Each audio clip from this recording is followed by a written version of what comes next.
Hi all. The Queen gave tribute today to the work of people at Bletchley Park. And for those of you who don't know, many of the people at Bletchley Park during World War II were codebreakers for the Enigma, like the Germany codes sent, I think, encrypted by the Enigma machine. So a lot of technology is driven by war efforts, unfortunately. There's an interesting chess-based article with a nice picture actually, which I want to draw your attention to here. And you'll see in this picture, which is in the BBC video today, on the BBC News site today, that actually there's quite a few very well-known chess players. In particular, this guy, number 2, he's C.H. Alexander, and we're going to have a look at his games first, this guy. Number 3 behind him, just here, is Harry Golombek, so another great chess player. Here is like a 12-time Scottish champion, who's number 10 here, J.M. Aitken. So these guys here are all chess players, but there are some more in the picture here, or there might be some more, and I think Perkins, N.A. Perkins, was quite a strong player. So number 17. So N.A. Perkins, number 17, probably this guy. And okay, so there were quite a few chess players, and they were put in these huts, research huts. And you know, Alexander played quite an important role. I think he became hut leader at one point as well, and he had, you know, people like Alan Turing in his hut, who was like you know, heavily involved in you know, early artificial intelligence efforts, and you know, chess playing engines later. Well, you know, a lot of technology basically was developed as part of decryption. So let's have a look at this guy, who I think he's a very important guy, C.H. Alexander. If we read his notes at chessgames.com, so he was born 1909 in Republic of Ireland, awarded IM title in 1950, and IMC title in 1970. So British champion 1938 and 1956. So he worked at Bletchley Park with Harry Golombek, deciphering German Enigma codes, and later in the Foreign Office. So he once actually he held Botvinnik to a draw in a radio match, and many said he had the capability to become a grandmaster. So let's have a look at some of his notable games. So against Zaro, 1947. Is everything okay so far, by the way, or should I be going on a lower streaming? I hope everything's okay on the streaming. So we're going to have a look at his notable games at chessgames.com. I'll just ask, is everything okay so far? So we're going to zoom the board. I'll give you a bigger board. So we're going to have a look at this game against Zaro. Okay. So I've briefly reviewed these games beforehand, and I think they are quite impressive. So E4, C5, Sicilian. So this is back in 1947. Okay, so an open Sicilian with D6, Bishop E2, E6, Scheveningen, pawn centre. So what does he play here? Is he going to play like for castling on the king side, or will he try and castle queen side? That doesn't commit the king yet to the king side, Bishop E3.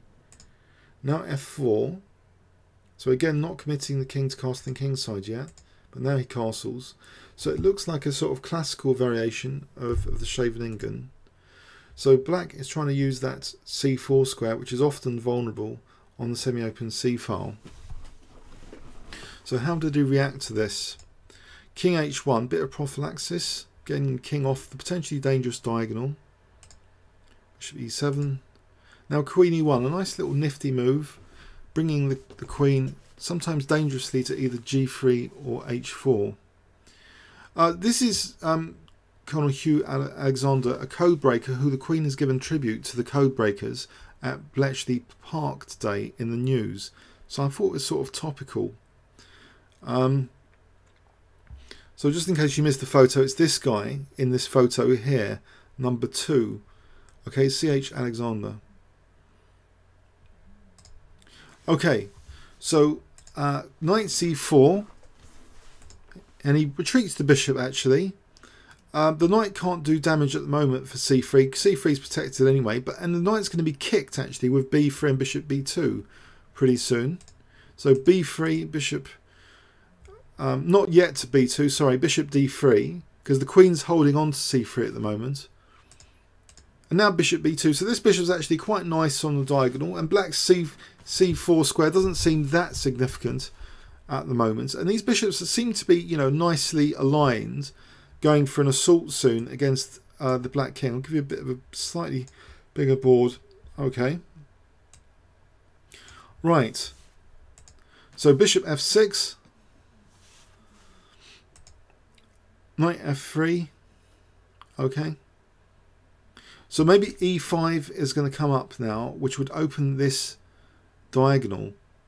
So e5 would attack h7 soon, and then maybe knight e4. So e5 would do two things. It would open up the bishop and it would vacate the e4 square. So knight c5. Okay, is this dangerous? Is it dangerous that white's going to lose the light square bishop? Okay, e5. White loses the light square bishop, but it still doesn't matter. This bishop's quite useful for improving the intensity on the diagonal, and the f6 square in particular is going to be very, very important now. So knight e4 with a menacing threat all of a sudden of knight f6. So what started as a way to evict the knight from c4 is becoming, you know, a way of strengthening that diagonal, providing a dangerous outpost square now on f6. Remember, this queen can also come to g3, so that's pretty dangerous. And it's an attacking pattern I like in the war zones, this queen e1 to g3. So we've got a very attacking position, but white has given up the light squared bishop. Okay. So what do you guys think of this position? Would you like this position as white? You've lost your light square bishop, but this one's still at home. It's going to take 2 moves to come to a useful diagonal. Do you like position for white here? Any of you?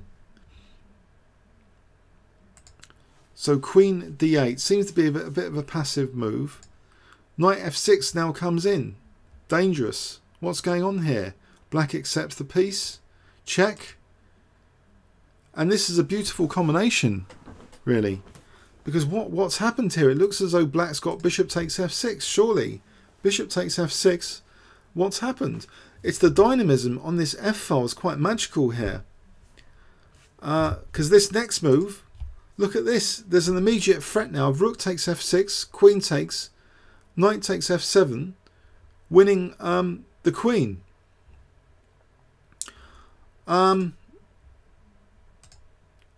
Okay, so after this move, bishop takes e5, bishop takes e5, and can black defend now with this move f6? Well, white wants to emphasize the diagonal. Look at these pieces. Rook, bishop and knight are not doing much to defend the king. So white further sacrifices to emphasize king safety with rook takes f6. And here, black resigns. So this is a culmination of what happened before with b3, which, if you think about it, neutralized black's counterplay on the c-file. That all-important c4 square became the prelude for strengthening the diagonal and for a beautiful knight sack later on f6. Let's review that game. So that's pretty crushing. Here, you know, rook takes f6, rook f1. Is going to be end of game. We can't actually play that, but rook f1 there'll be no defense because these guys cannot come back to f6, and bishop f6 will be like mating. So it's simply that these guys are not defending f6 after rook takes f6, rook f1. Okay, so let's see what happened there again.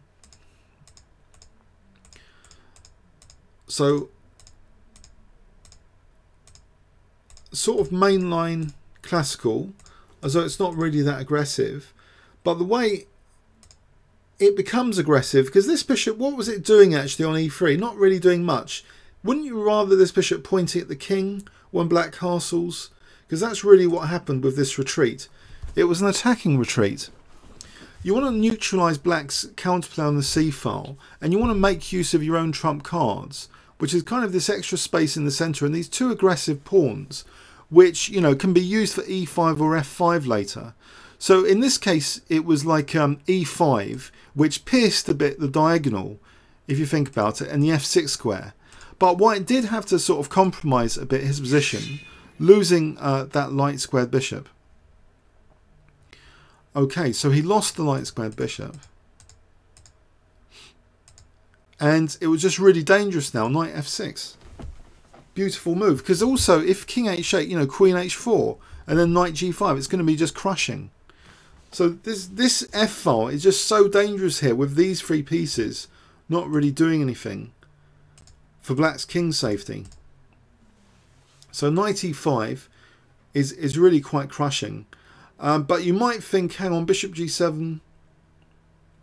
I think just rook takes f7 looks pretty crushing if bishop g7. So this was all over. A nice game. Let's have a look at another one. So I hope you guys enjoyed that first one. So these are on the notable games at chessgames.com. So let's look at the game against Ludek Pachman, who I once bought a middle game book actually of. Ludek Pachman, he's a very strong player. So this was a kind of slow build up Roy Lopez, slow burning Roy Lopez, where white is playing the d4 move, not d3, and the knight, you know, might be maneuvering to like f1 or g3, you know, e3 or g3 later. Okay. So he closes the centre though. Sometimes that's controversial. It depends if black can really make use of something like the c5 square. You know, you can imagine c4 and knight d7 to c5 sometimes. But here, okay, a bit of slow manoeuvring. And we see actually white trying to get a kingside attack. Now, how does he do it? Actually, he makes use of a very nice, attractive piece sacrifice coming up. So g4 provides support for a thematic looking piece sack. Because these guys, again, in this game, they're not really doing much, especially this knight on a5 and the rook on a8.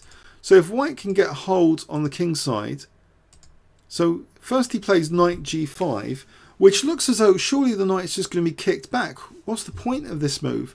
Well, it might provoke some weaknesses. And the knight's not kicked immediately anyway. It's not, you know, black resists so far h6. Is he going to play h6? No. But anyway, so without waiting for h6, we see this piece sack, knight f5. So it's emphasizing this bishop on the diagonal, and the knight's still pressurizing h7. And you can imagine takes, there'll be queen h5. That would be very dangerous. So this looks like a dangerous position. Black accepts the piece sack, and it's difficult for black. He's got a jumble of pieces here. It's difficult for black to defend.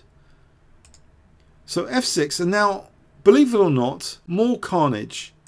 Knight takes h7. So two pieces, two knights are sacked. Now, if you look at Tau games, actually, Tau's often sacrificing knights because knights are not as important as bishops. I often notice knights being sacrificed more than bishops anyway, statistically, in Tau games. I don't know if you guys have noticed. But the bishops are more dangerous for remaining on the board once the knights have sort of pierced the defence a bit. So here, the king safety has been damaged by these two knight sacks. And it wasn't even taken here. It's just far too dangerous to take this. You know, you can imagine check, then rook g7, then rook g1. The reserves are going to come up very quickly, and the black king's going to be mated. So he didn't want that.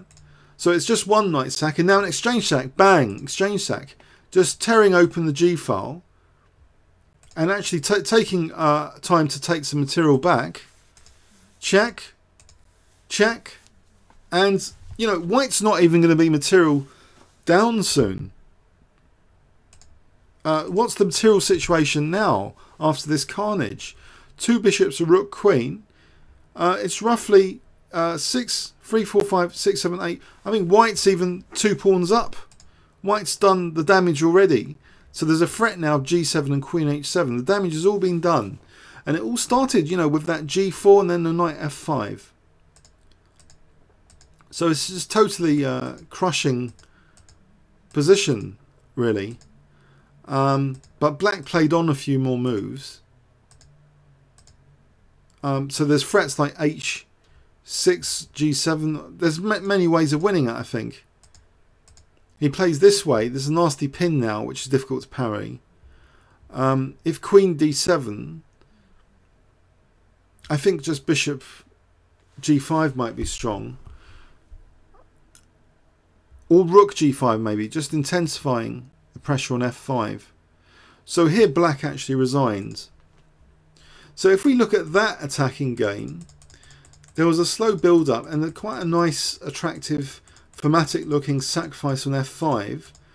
But the build-up for that was like G4, Knight E3 and G4. And it's strange actually, you know, H6 was refused to be played because I guess he didn't want a pawn on H6 to be later probed, you know, on this diagonal. But white didn't really care. He just played this move coming up, Knight F5 bang. And it's very difficult to defend. So it's a nice bind on the king's side, extra space being used, and material given up, just to emphasize, you know, king's safety. So the king's just been slaughtered here with sacrifice after sacrifice. But white's got the material back now. Anyway, and it's much more easy now to win this position. So he doesn't have to do too much cleverness now. It's sort of won. His last move is, I think, forcibly winning material. You know, Queen D7, Rook G5 looks crushing. So let's look at another game. So against, I think this is a very short one, bit of a trap. You can see it's a 10 move one, bit of light relief. So what disaster happened? So normal so far. This early D5 looks a bit precocious to play an early D5 with the king in the centre. So ED. Now just move Bishop C4. And there's something nasty which black misses here. There's 3 pieces attacking D5, so the knight has to move. There's no Bishop E6, you know, because Bishop D5 would still be winning a piece. And now there's an unfortunate little tactic. Bang. And that was the end of that game. I'm not sure why it was a notable game. I think some people must have found it amusing on ChessGames.com. But oh, there was the possibility though of King E7, as noted here in the kibitzing. But white could just, on King E7, just take the queen. King takes, Bishop G5 and follow with castling queenside. So that was the end of that game.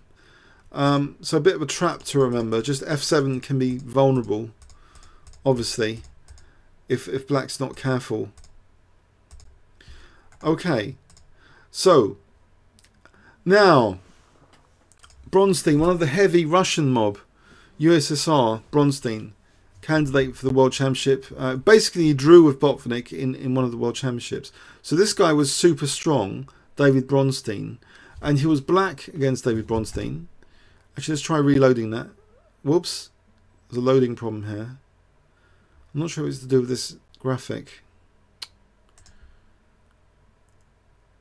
Try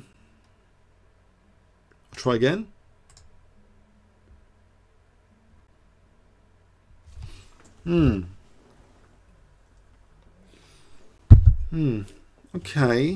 Okay.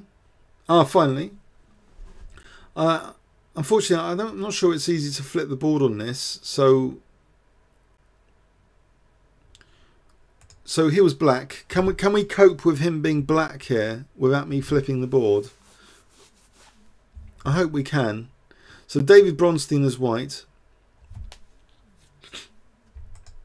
Played actually an adventurous gambit, the Staunton gambit, not that adventurous, pretty standard Staunton gambit against the Dutch. So rapid lead development, it's often very dangerous for black. So knight f6. So with this pawn, this advanced pawn, white often gains leverage for a gambit to accelerate a knight development. So you get that in the Black Medina gambit, you get it in the Staunton gambit, you get it in the Danish gambit, the Goring gambit. This idea that if you give black a pawn, you can then leverage the pawn to accelerate a knight being developed. That's like a common pattern. So the white wants to rapidly develop his pieces. So this time gain also gains semi-open f-file pressure. So bishop f4. So queen d2 lining up on the dark squares. That fianchetto does provide potential dark square weaknesses as well, though, once the bishop's exchanged off, like here. So how does he cope with this pressure? Well, he copes very well, actually, as the game turns out, because he's striking out for a thematic e5. That would be the way to try and liberate the position if black can play for e5. So what does he do to do that? Well, he's lining up rook e8, and now e6, as though, you know, is he going to play e5, or is he inviting knight e5? There's an invitation for knight e5, which seems to be a bind on the e5 square. But for the moment, it can be parried with this knight fd7. And it doesn't matter about the double pawns, knight c6, you know, there could be double pawns, because e5 is going to come later with support for d5. So white just humbly retreats. So we're starting to get this idea that black is aiming for e5 now, because rook f5 aims for e5. Okay, and maybe if g4, maybe there's an exchange sacrifice. You know, rook f3 and knight takes d4 will be forking queen and rook. So there's no g4 here. So black's forcefully in this position getting e5 in, it seems, which is a liberating, you know, central break. So rook e3, e5. He's got it in against David Bronstein. This is far from the end of the game, though. This is the start. So a lot of pieces now come off the board. We actually go right into an endgame. Bang. But black remains a pawn up from the gambit that white's played, the Staunton gambit. It's the conversion now. After this, in fact, you'll note that it's equal on pawns. Pardon me. It's equal on pawns. Now, black is a pawn up. He's just cheekily taken h2, and he's defending c7, which is important for the check, to defend c7. So check. And we get a lot of moves now. I'm going to fast forward this. It's great technique, but it's a lot of moves to go over. So lots of checks. And black's main plan, I think, is to try and win the g5 pawn. That's the first stage of his plan, which takes a long time to achieve. Right? He's going to try and win that g5 pawn to create a passed pawn. He did play for a5 first. But now, you know, he's trying to get that g5 pawn with his king. It's finally wrenching the g5 pawn. So he's got his passed pawn. And now it should be easier to win. With that passed g-pawn, this should now be easier to win. But the king has to slowly creep into the position. Slowly, gradually creep. With the queen also making inroads. Now he has to try and bring the king in. It's a very slow win, this. It's a lot of moves to grind down David Bronstein. And there's probably some little tricks he has to keep, you know, constantly in mind at the end. So we're approaching the end. More checks, more checks. And then finally, towards the end, this last little trick for a stalemate is avoided. Not queen c5 stalemate, but actually just queen c2. And finally, you know, David Bronstein resigns.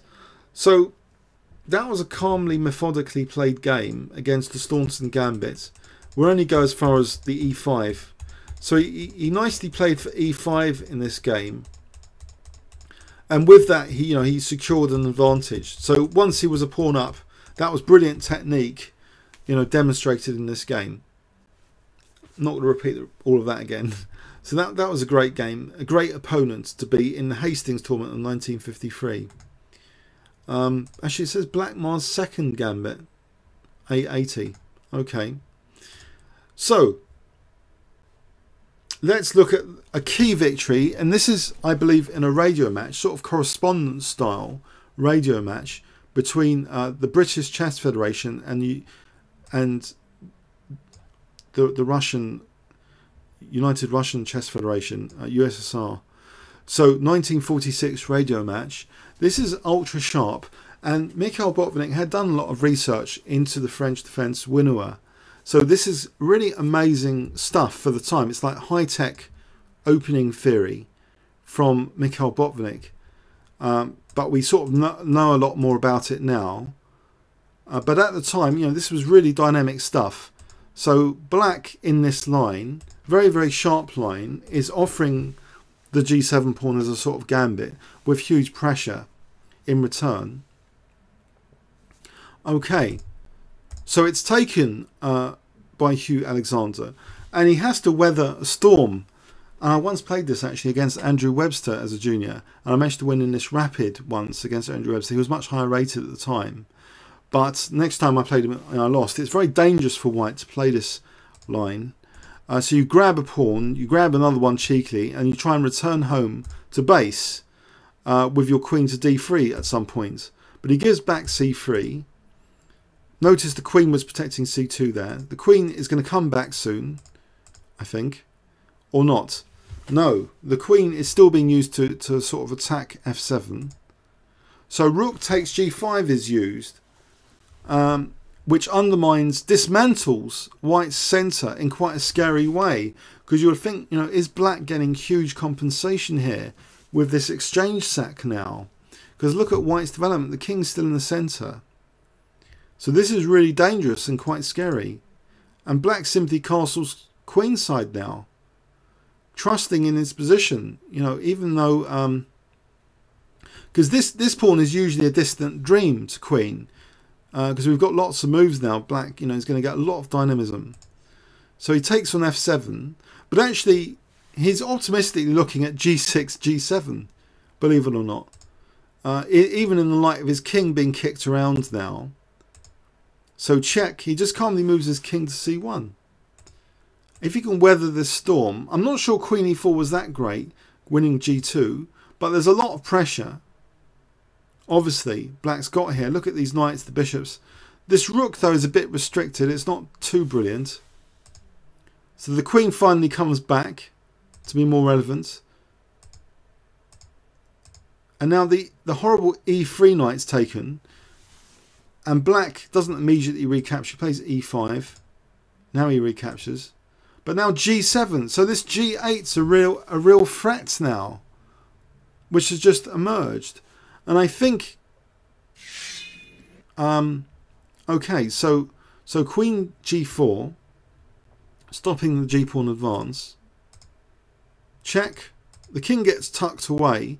And bishop g6 really means g8 is on the cards. And all of a sudden, it looks as though black hasn't got enough counterplay now. This pesky g-pawn has done a lot of damage in this position. So he's winning the whole rook. He's a whole rook up. So queen h5. Sorry, queen h7. And there might be bishop f5 now. If knight takes e2, there's bishop f5. Using that pin on the d7 bishop. So bishop d3 protecting the rook. Check. He's going to win e3. He wins e3. Sidesteps and he discovered check there. And the pawn's still pinned there. Another pin against knight. So 2 pins. Bishop e2. So white really is material up now. And after this check, he just offers the rook the exchange sack. He's material up. He's a whole rook up, in fact, after rook b3. These pawns are not enough. So actually, Mikhail is soon to give up here. A few more moves. Here, he gives up. So white, weather the seemingly dangerous tactical storm in this game, being very, very cheeky, picking off the G and then the H pawns in this game. So this is ultra dangerous for both sides, this kind of strategy. But he seemed to just consolidate his position somehow. After winning this material, his king managed to find safety on the queen side, and this g-pawn managed to show it's quite kind of dangerous. This h3 was a nice little decoy move. Obviously, it can't be taken as g8, and you know, it seems this pawn really clearly is dangerous. You know, winning material. So again, he had to regroup his forces though. Lots of pins being used to make sure he's not blown away. And this final coordination with this rook to b3 after this discovered check. So really, it's lost now for black. So that was against the great, you know, world champion many times, Mikhail Botvinnik. So that's probably his most famous, you know, notable win. Who I think it was 2 years later, he was going to become world champion. So Mikenas against Alexander. So playing black here. So you guys okay so far? Yeah. So he's playing black, and this game is hyper modern gone wrong. I think Hastings 1937. White plays a very fancy way, but now just e5, encouraging the knight to go to f5, and the bishop just retreats back. He just takes on f4. He's weakening some dark squares here as black.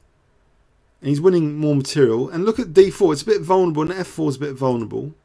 And he even takes on f4. It's very cheeky stuff from black. So he was on the retreat there for a moment, and then he pounced back like a cat. You know, just waiting to pounce. So queen c7. Although there might seem to be some dynamism for white on the f-file, you know, h2 is a serious issue here. So knight f5.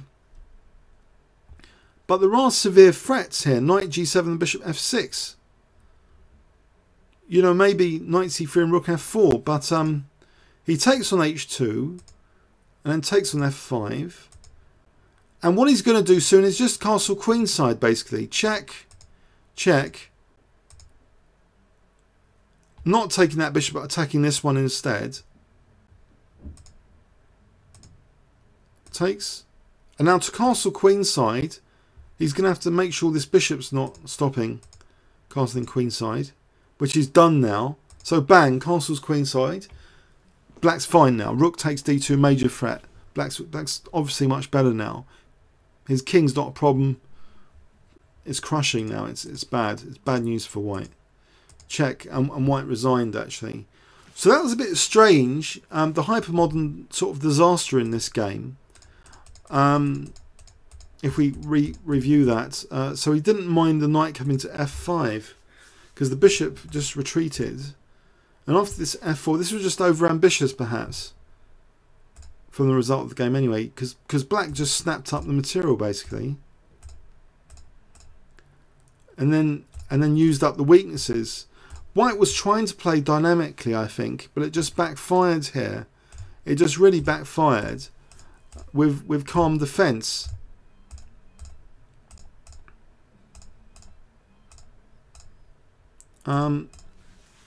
Yeah, I mean, he had to move his bishop back here. Okay, so black, it was crushing in the end. Crushing in the end. So Milner-Barry against Alexander. So this is a Vienna game gone wrong, because black actually again gobbled up white a little bit and managed to consolidate. So he gobbled that knight, and he actually gets an attack going against the white king soon, believe it or not. Even though the black king's in the centre, it's the white king which is in more serious trouble actually, as demonstrated by this game. Black king's on the verge of being slaughtered, it seemed, but not quite. So king f8, knight f5, and he's starting to strip down white's defence now after this knight c5. He plays check, queen f5, so f3 pressure, also queen h5 on the cards. So white king is very precarious here. Remember, we've got these weapons of attack, queen bishop, bishop rook here. You know, white's pieces are not so convincing.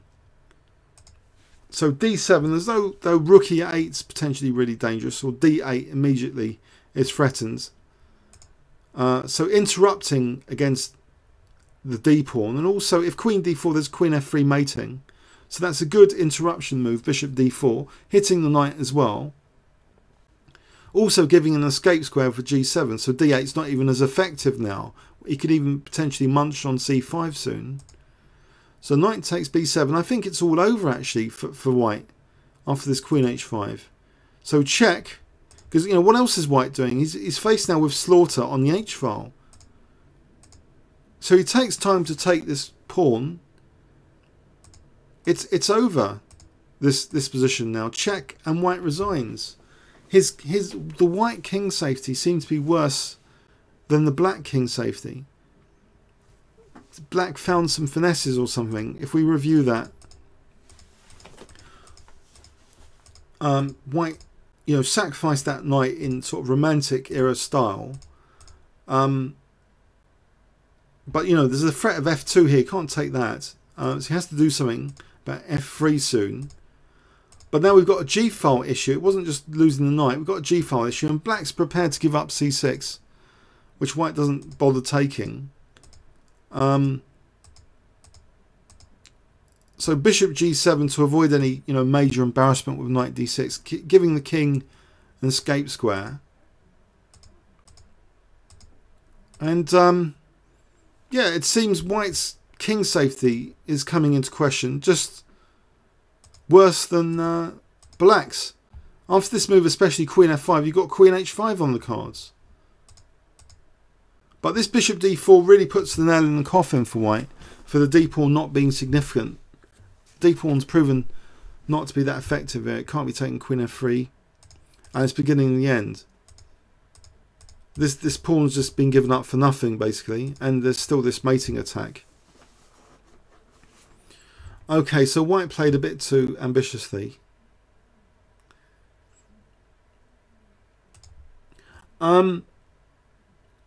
Okay, Tylor against Alexander.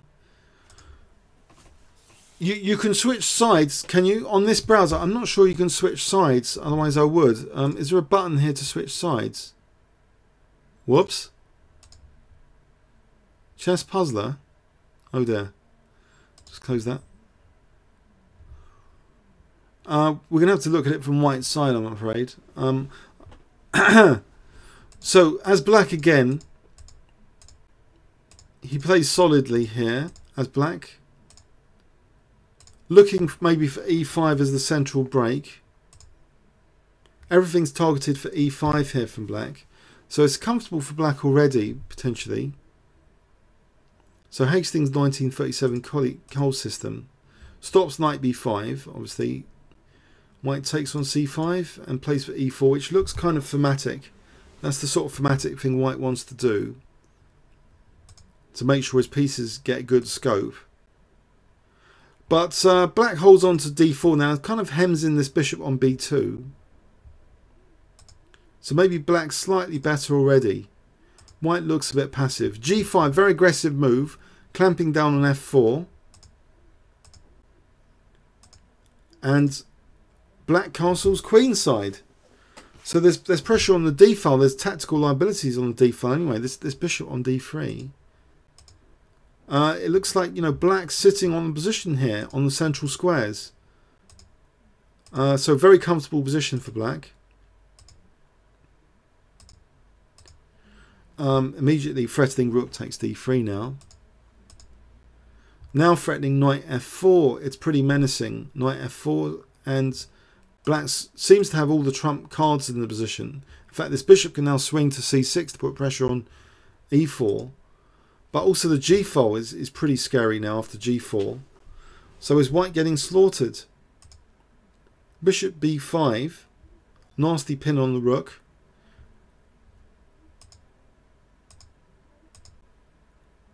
And now queens come off. But black's won a very important pawn now. And that's the basis actually for an upcoming, winning position here. But actually, where did black just lose the exchange. Black is the exchange down, but with a winning position. If we just rewind that, where did black lose the exchange? It was here, wasn't it? Because knight e2 was actually attacking the rook, and it wasn't moved. So instead, you know, black just sacked the exchange here for a pawn. But it's a very important pawn. Two connected passed pawns. The knight coming to f4 is compensation, it would seem. How many pawns? 3, 4, 5, 6 against 3, 4, 5 pawn for the exchange, but big compensation. And he doesn't even mind taking off the rook there. He's going to win another pawn, then another pawn. Because this rook's just tied down. The king can't move out. The rook's just tied down helplessly to focus on guarding against f1. And the king can't help. So that means knight g5 takes e4 to d2 is a winning plan, which white can't do anything about. Would you guys agree? There's nothing white can do here. So here, actually, white resigned. He just realised the rook is just a spectator here. And the king is just trapped. So black built up some positional advantage there, which meant the exchange sacrifice was a very natural thing to do. He just had a massive position positionally, and losing that exchange was no big deal at all when he lost it. So this knight e2, he basically sacked the exchange with this next move, bishop b5 coming up, bishop b5. He doesn't mind the exchange sack for a pawn here. So white's not really being resourceful here if black can just carry on here, getting exchange for a pawn but we're winning position. So once you've got this pawn chain, it's really dangerous because the king is totally useless here. So he obviously doesn't mind the rooks coming off. That was a bad, silly mistake from white. And he's just helpless here. So let's look now at Zaro Alexander to finish off with. Actually, this has been 42 minutes. Blimey, time flies. It's been 42 minutes already. But this is the last game for the notable games I just want to check out. So again, another Staunton Gambit. He's good against the Staunton Gambit, it seems. So G4, very, very aggressive stuff from white. You know, maybe accelerating bishop G2 as well. Takes time to play H6, doesn't mind that.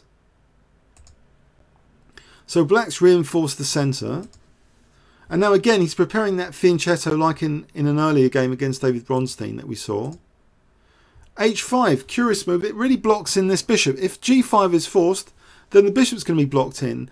And something very comfortable happens with the black position now, when I reviewed this game earlier. That basically, look at black's pawn structure. And white gives up another pawn, really for nebulous compensation. But white has got use of the f4 square, which puts pressure on black, like on g6. But black is able to defend quite niftily with queen d6. And, you know, he's got, you know, a fantastic position now. He's really just 2 pawns up here. Because where are white's open lines? Where are the sacrifices? Maybe there's a sack on h5, but it's going to be kind of controversial when it happens. So white's 2 pawns down, last time I counted. And he's going to sacrifice a piece now. Bishop takes h5. But it's calmly just accepted here. So there might be some threats on the horizon now. Bishop e7, knight f5 looks to be a bit dangerous. So knight takes f5. Knight takes f5.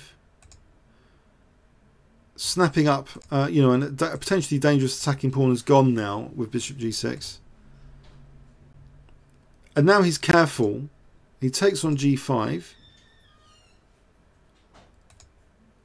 Knight f3, blocking the f file. It also means maybe h4 is supported by the knight. If the queen moves off, maybe, you know, queen d6, or maybe queen g4 if the rook moves. So the queen, you know, everything's defending quite well here. h4, hitting the queen again. h3, stopping rook g2. The pressure can't be built up. This knight and rook can't get into the attack at the moment. Rook f6, nice tactical move to simplify things dramatically. You know, if rook takes f6, bishop takes queen. So that dangerous rook is forcefully come off the board. Because now, again, rook f6, bishop takes queen. So that's it. Queen e8, end of game. End of attack, no attack. The attack never got a chance to get going. It was desperate from the opening. It was 1 pawn down officially from the gambit, and then 2 pawns down seemingly for the f4 square. It was never enough. If we look at that again, 1 pawn down from the gambit, and then another sort of gambit occurred where white gives up another pawn to make sure he doesn't have a dead bishop on e3. So he gets the f4 square. So he's 2 pawns down. And you can't always rely on dynamism to save the day here, 2 pawns down, because black can always counter-sacrifice at the right time, you know, effectively. But the attack really didn't have enough, you know, oomph for it, for the material here. Once g6 is taken, it's easier. And h4, h3 stopped, you know, the rook coming in. So h3 stops the rook coming in. So there's only rook and queen really attacking the black king. And there's a rook on a7 if needed, so the queen doesn't even need to defend g7. So that was pretty good counter-attack defense munching from black.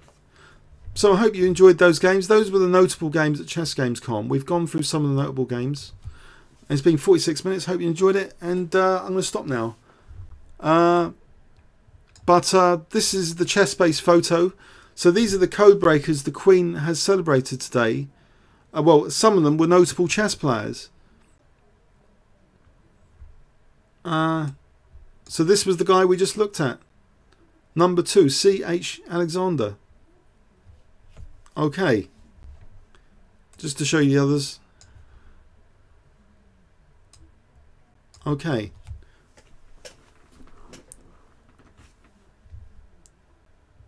Thanks very much.